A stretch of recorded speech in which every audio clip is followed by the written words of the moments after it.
You are listening to Creating Active Lives with me, Sarah Blytho, and my regular weekly guests, and we are all here to share the research, the science, and the strategies, as well as some of the fun, to help you to create a more active life.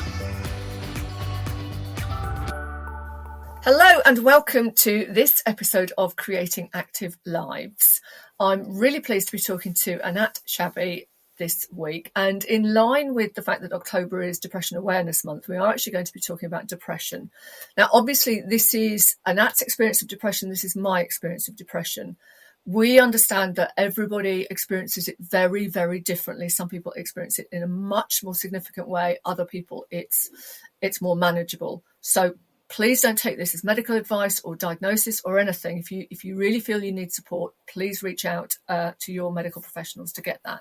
What we're talking about is how Anat's coped, and also how I've coped with depression throughout the times that we've experienced it. So just briefly, Anat works with small business owners and their teams using practical and creative methods to help solve ongoing frustrating challenges and get them unstuck. She's actually a really experienced business trainer and coach, and combines all her management sales experience from the corporate world into her actions. As most of you who listen in regularly will know, creativity is something I promote both as an activity but also for our mental health. So it's going to be really interesting to hear how Anat has managed that. She's also going to talk about her work as a facilitator of Lego SeriousPlay.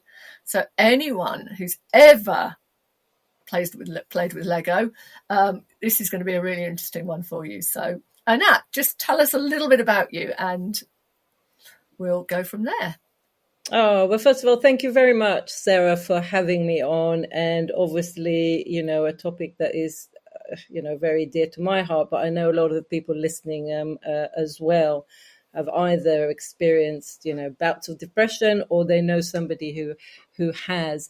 So a little bit about me. I actually originated from a very sunny country, Tel Aviv in Israel, and I came to the UK at the age of 10. So I feel like that for most of my life, I've been trying to either learn a new language or make myself be understood by other people, or trying to fit in. So there's this kind of like constant journey for me of feeling like I'm doing the wrong thing, or not quite understanding the rules. And I think in a paradoxical way, that has kind of led me to a career where I'm constantly helping other people simplify what they're talking about, get clear on what it is that they want to say, and helping them understand themselves, but also understand others around them, so they can move forward and be more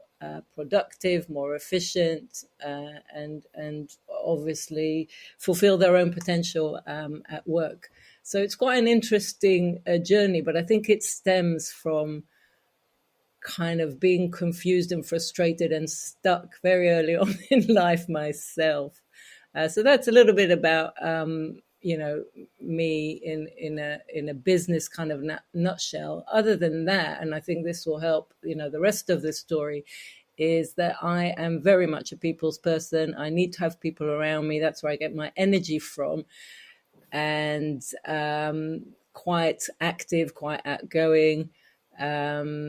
And yeah, I'm just very playful as well, which then takes me on to the whole Lego SeriousPlay kind of branch of things as well. So that's a little bit about me, but I'm sure you've got some great questions to ask me. Yeah. So obviously we're here talking about depression. So how did your depression start? What do you feel was the trigger for your depression?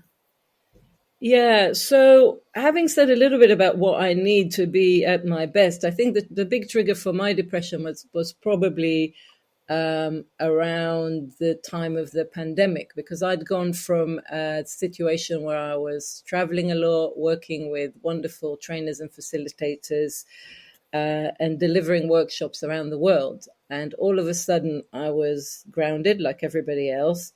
But also my network of people wasn't in my locality. So I found that I didn't really know anybody where I'd lived. because most of the people that I did know and associate with were elsewhere all around the country. So I was confined to a flat on my own. I live on my own. I didn't know many people around me. My mum is elderly, so we were shielding, so very, very little contact with other people.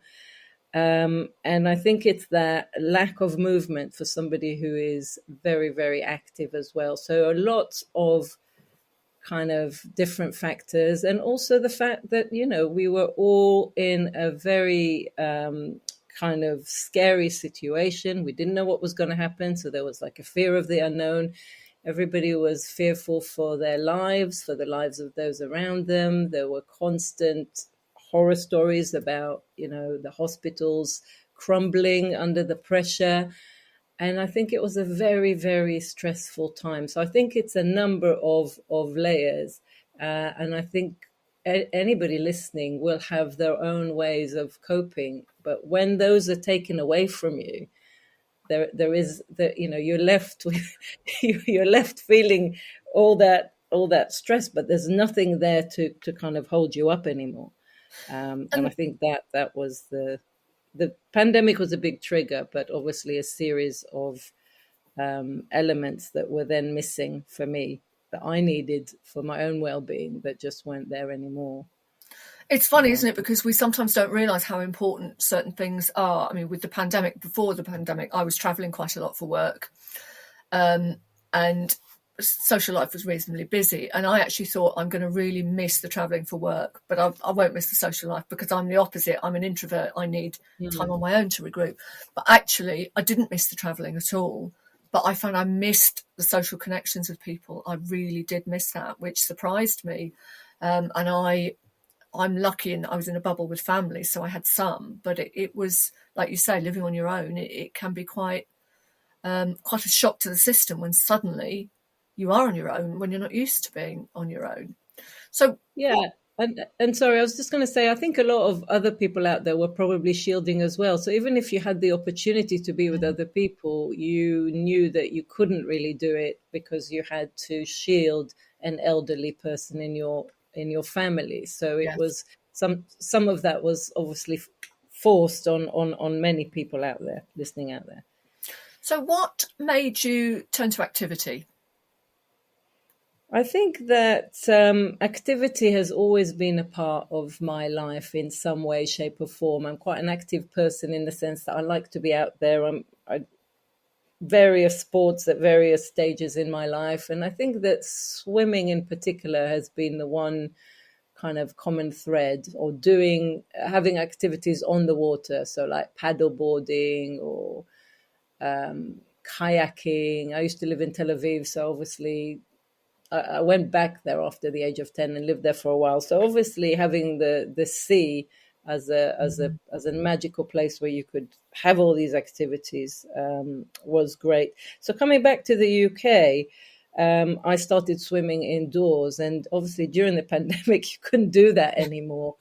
And I was struggling. You know, you can go for a walk. We could go for a walk now and again.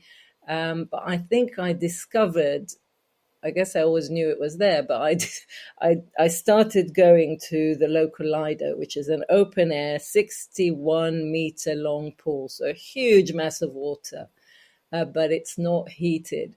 And I started going there in the summer when everything was timed, because obviously the pandemic, so you had to kind of be very careful about where you went. But obviously the water was lovely and warm because it was the summer. And that's where I started feeling that I was moving and getting a little bit unstuck in terms of how I was feeling and my head as well. Just that kind of movement and flow that you can get in the water was very, very good for me. I think different people will feel at their best and will get that flow somewhere else, but for me it's definitely moving activity, and specifically being in the water.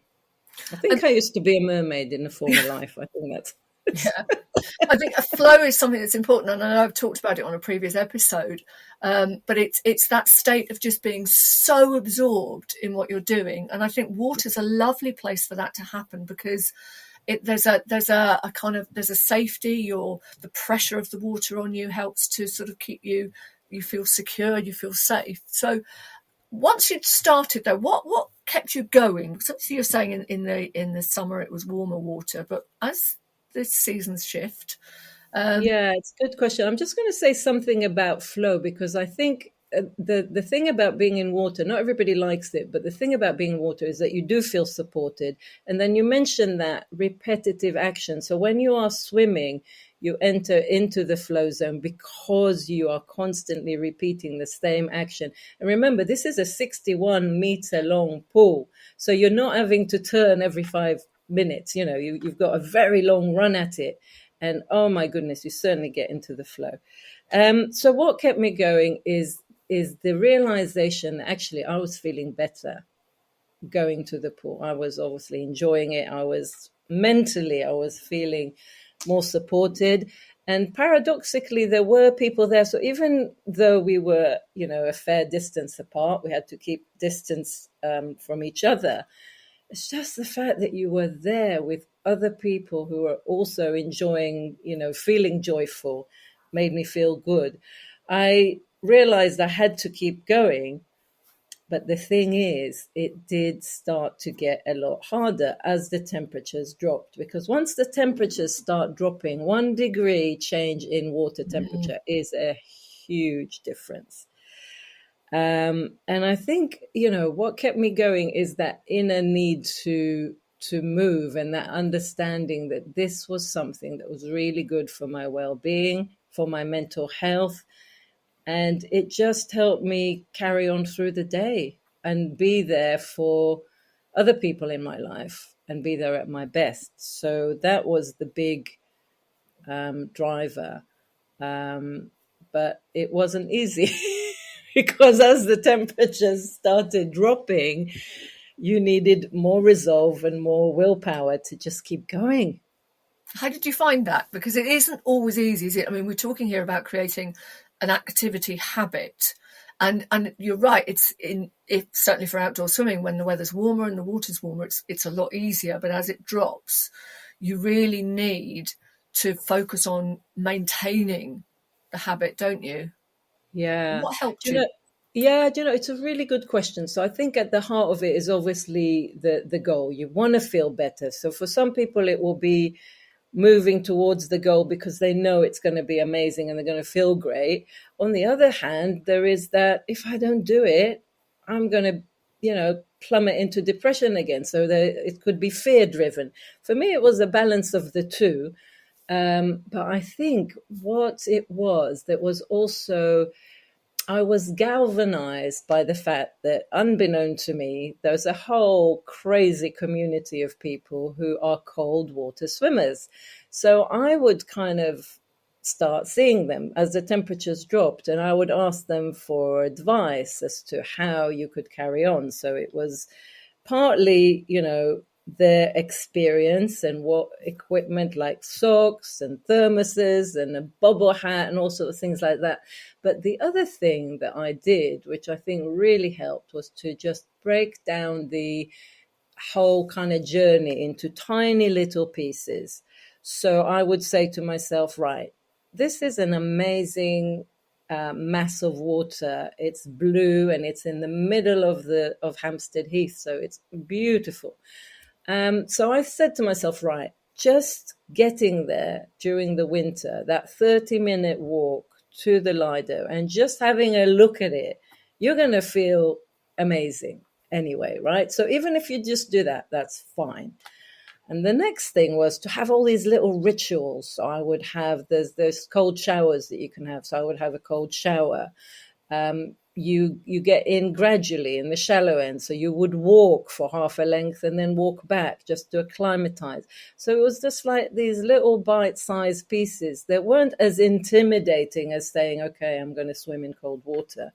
And I just found that every time I walked to the Lido, I would actually then get in, even if I would just swim like one length, it would be fine. It didn't have to be, the usual kilometer that I swim. So I think it was basically breaking it down, but also having a ritual that made it into a habit, made it easier to kind of get over the little hurdles that we will always put in our way. Because let's face it, our brain is lazy. It's just like, what's the easy way out? It's certainly not going for a walk in the middle of winter. This is it, isn't it? It is the power of creating, or the way of creating a regular habit is to have a regular time, not just saying, oh, at some point today I'll go. It's saying, right, this is when I do it. I walk my dog at 5 o'clock most mornings. If I leave it later, then it's like, oh, well, I've got things to do. But I think it's having that regularity. But also, if you're thinking, right, I'm really not in the mood for the cold water today, I'll just walk there, have a look at the water, and I'll walk back. Sometimes by the time you get there, you think, oh, well, I might as well just do a length, or I'll just walk out and back again. That's something. And then once you're in the water and you've warmed up, it's like, well, I might as well keep going now.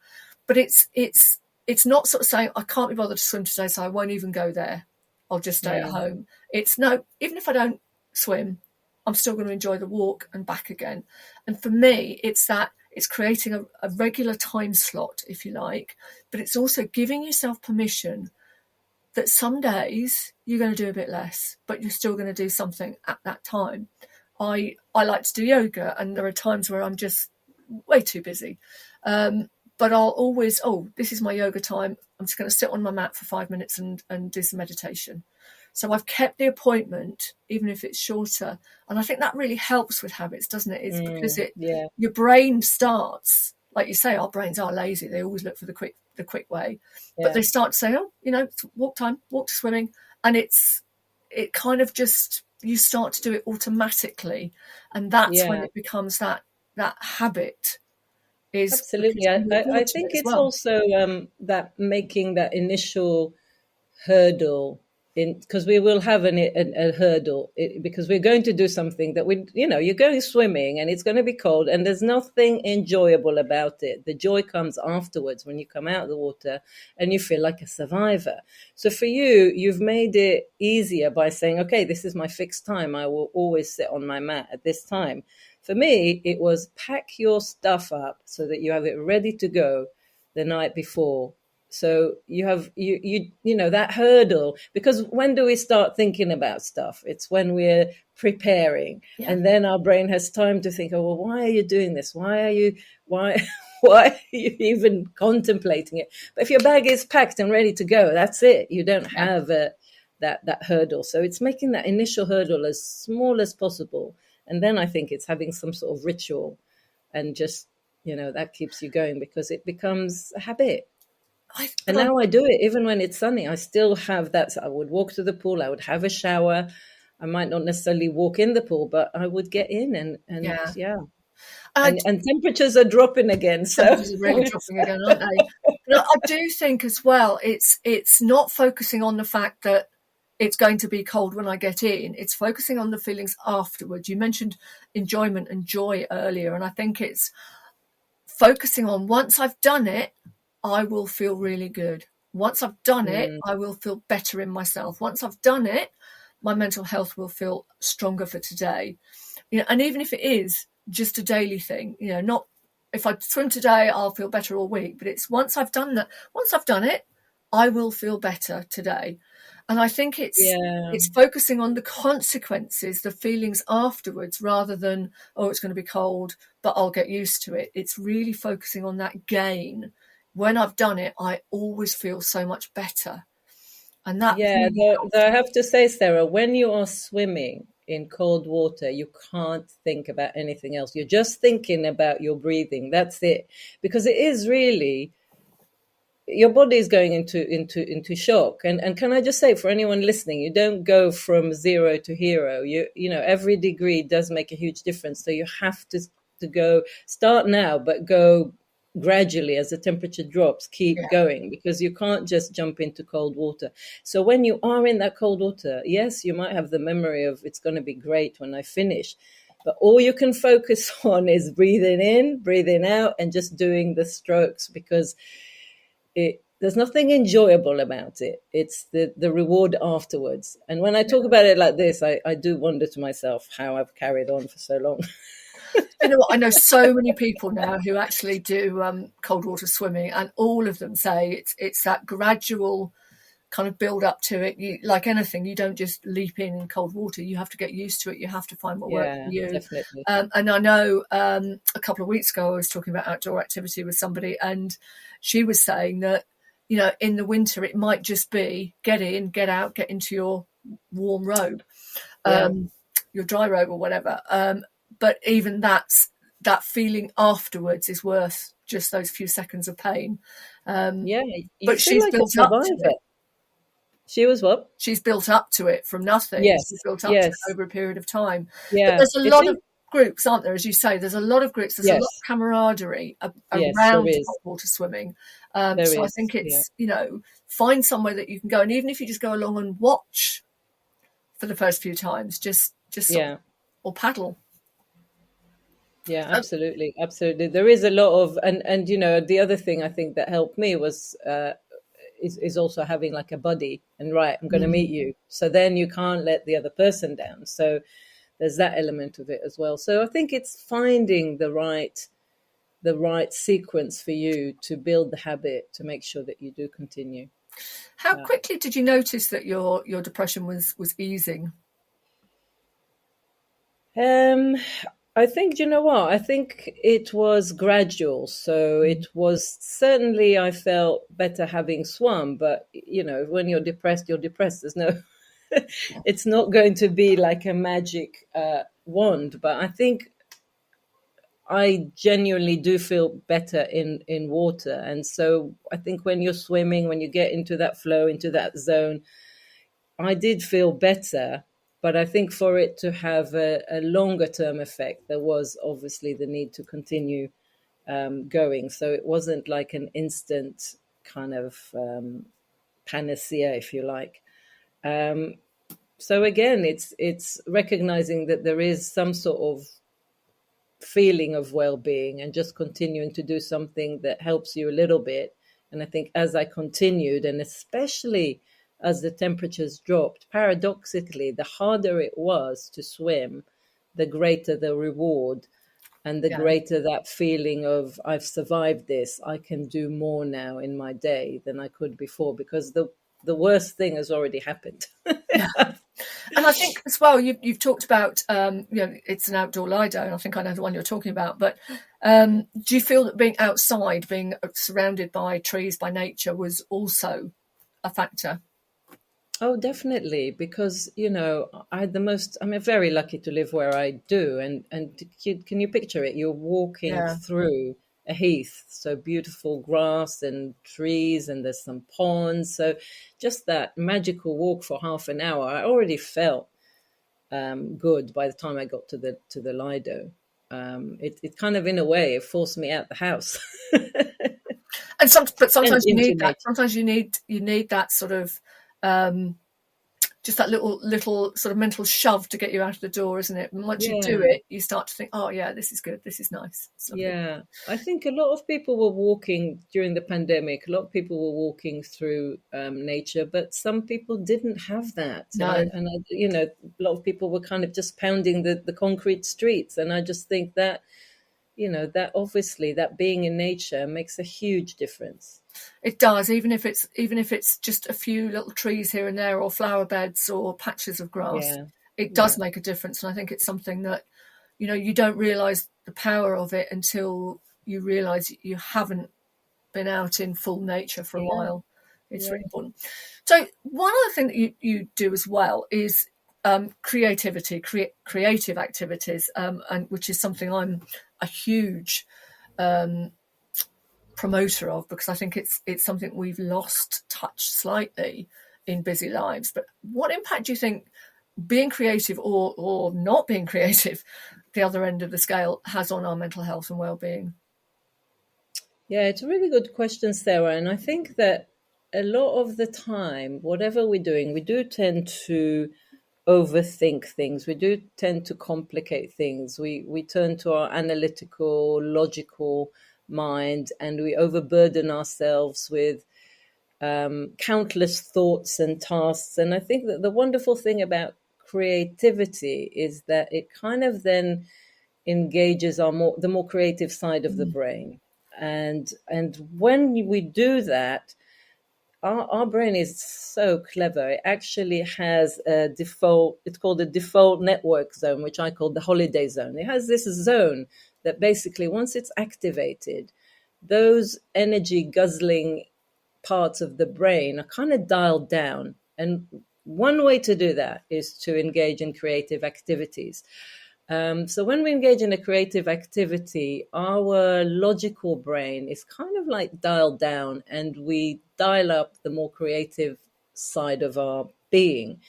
And that just then opens up not just the opportunity to relax, but also we then tap into we tap into not just different thoughts, but kind of like new ideas and what's at the core of our being, which we're not often connected to when we're rushing around, in our busy world trying to solve challenges with our more logical brain. So I think that creative activities, by their very nature, use a repetitive activity. So whether it's like embroidery or building with Lego, it's like a repetitive meditative state that we get into, and that then starts unleashing the creativity, and it helps us tap into our subconscious mind, if you like, the one that we don't normally connect with. So I think that's the wonderful thing about creativity. And the other wonderful thing is that you create something. Yeah. So we already have an appreciation of beauty. We've talked about the magical impact that nature can have in our lives. So when you've created something and then you get to look at it, I mean, how wonderful is that? What a great boost, to our confidence, a joyful thing. It's just magical.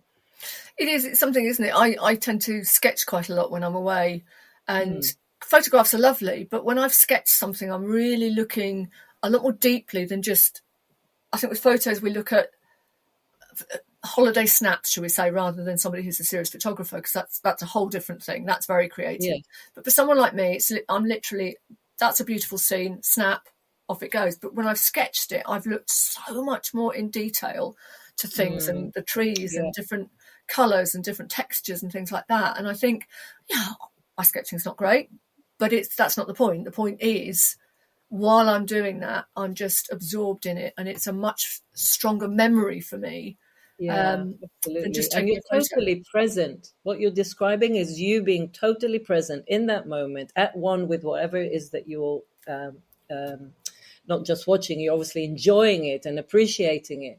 And it's that ability to be present, I think, that is often missing for us when we're kind of rushing around and trying to do other things. And because it's, with depression, it's, depression can stop you doing a lot of things. And it's quite an insidious thing. And it's, overcoming depression or even managing depression, depending on how severe it is. Sometimes it isn't just about overcoming or managing depression, is it? It's about promoting well-being as well.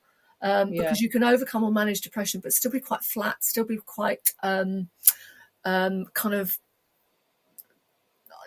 flat, really. Whereas actually promoting our mental well-being means that you gradually start to experience a bit more joy, a bit more restfulness, a bit more appreciation. And I think, that's something we talk about overcoming depression, but we don't then talk about boosting well-being after that. And that's so important, isn't it?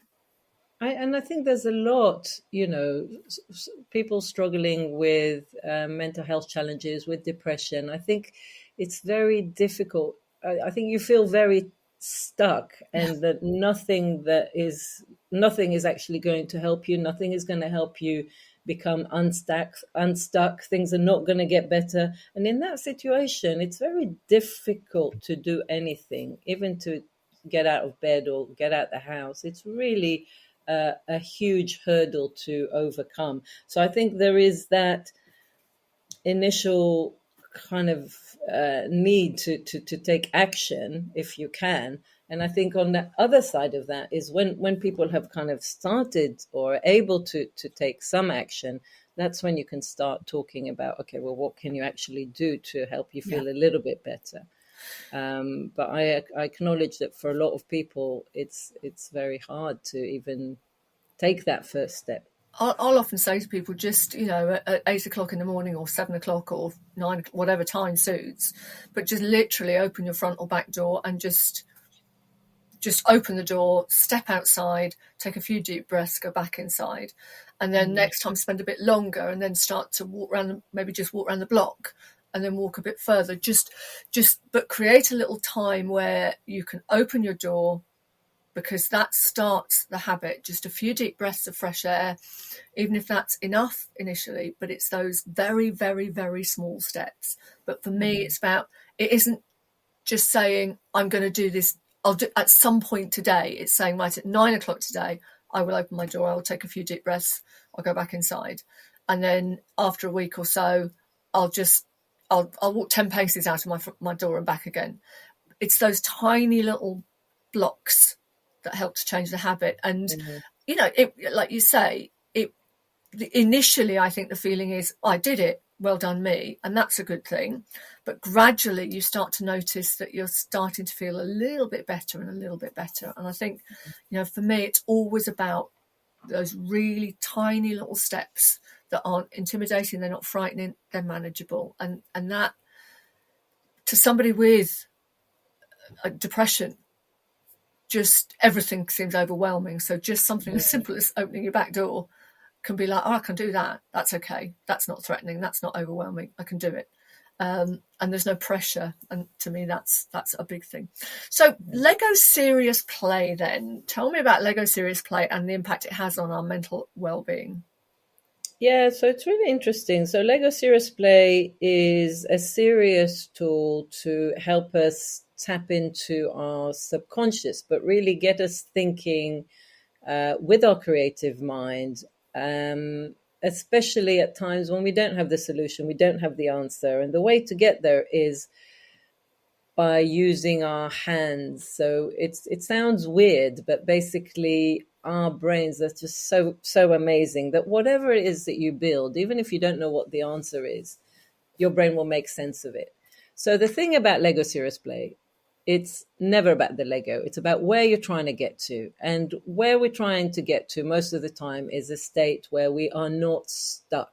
You might be stuck with your well-being. You might be stuck with a certain goal that you want to achieve, but you're basically overwhelmed. You've got 1,001 thoughts going in your mind. And what happens with Lego SeriousPlay is that you have the opportunity to carve out some time for yourself, because, we were talking a little bit earlier about the properties of getting into flow, the benefits of it. And I think that when you're building anything with Lego, and there's always a purpose, there's always an instruction to build something. But when you start building, it's that repetitive action that kind of shuts out your logical mind and gets your creative side of your mind, your subconscious, connecting with your creative mind. And whatever the question was, you will start getting some answers. It's a bit like witchcraft, the way that it works. It's hard to explain, but it really does work.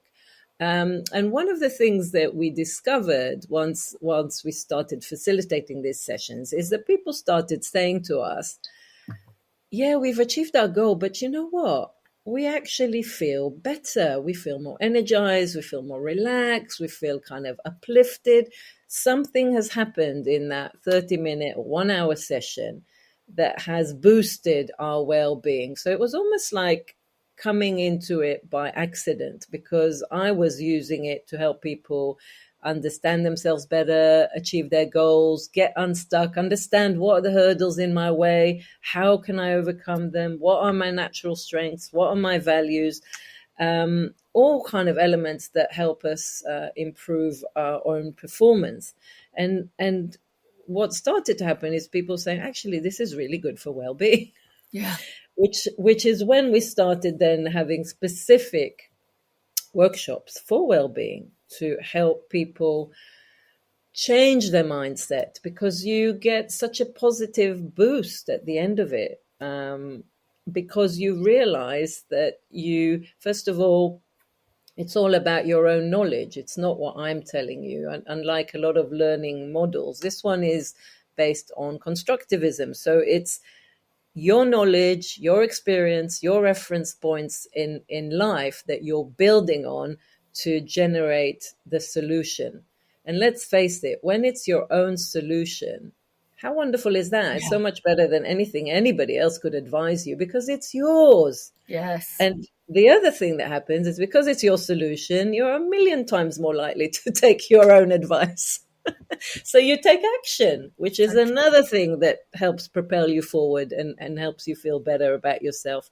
So I think there are many elements to the well-being, to the reason you feel good. But essentially, let's break it down. It's the playful nature. Who doesn't feel joy when they're playing, right? That's the True. first So thing. true. The connection with other people, because you what happens is, when you're playing, is your brain is not being defensive anymore, because there's no danger, right? So you start sharing more vulnerably, and when you share something vulnerable about yourself, that is an instant connection with the other person. So there's a lot of empathy, there's a lot of connection. So you've got joy, you've got connection, you've got meaning, because we are exploring something that's meaningful to you. And that, again, is something that's very important to us as human beings when we're talking about well-being. There has to be a meaning to what we're doing, right? Yeah. And the other thing that happens through play, and you'll see this with children all the time, and that's why playfulness is so central to Lego Serious Play.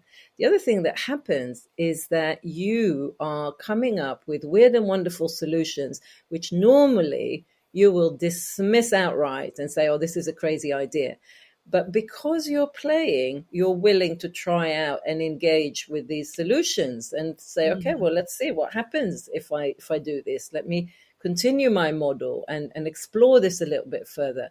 So you are actually flexing your mind and making it more accepting of new ideas, which is a lovely way to change where you Yeah. are and move forward. So all that together, these are all elements of play that are embedded in this tool, and make it such a wonderful catalyst, if you like, from moving on your journey from wherever you are now to wherever it is you want to go. And en route, you're going to feel relaxed, and you're going to feel more energized, and that is a certain boost to your well-being. Oh, it's really good, isn't it? Where can people find out more about what you offer then with Lego Serious Play? Where I post about it the most, and where, if people want to understand a little bit about the method and what it can do for you, is LinkedIn. So definitely look me up on LinkedIn. More visual kind of elements are on Instagram, but I'd say LinkedIn is probably the best place to keep updated, because we do quite a lot of work with this tool, and it really is a great catalyst for change.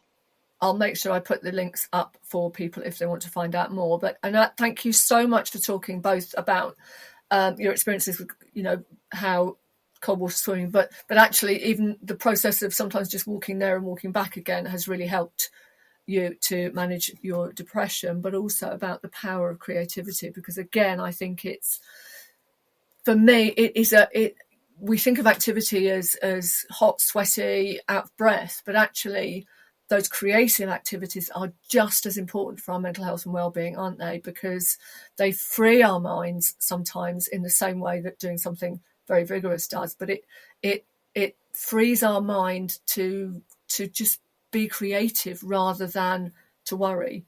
And it blocks almost the worry sometimes. You're focused on, like you say, the repetitive activity just means that you've just absorbed, you're in that flow state.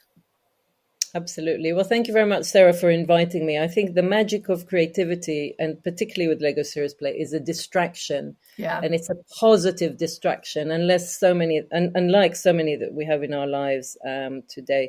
So thank you. It's been a pleasure talking to you. And thank you to everyone who's listening as well. And thank you again for coming on as being a guest. And we will say, obviously, everybody's experience of depression is very, very different, but there's a lot of support out there. So if you do feel you need support, then I'll pop some common links in the information as well. But, have a look at activity, creativity. There's nothing to lose and a lot to gain. You've been listening to me, Sarah Balaitho, and Creating Active Lives, and I will see you all again soon. Thank you for listening to Creating Active Lives with me, Sarah Balaitho, and my guests. Join me each week for more on how to create and sustain everyday activity, and follow me online at Fitness Career Mentor or Fabulous if you're interested in career development and more on creating active lifestyles.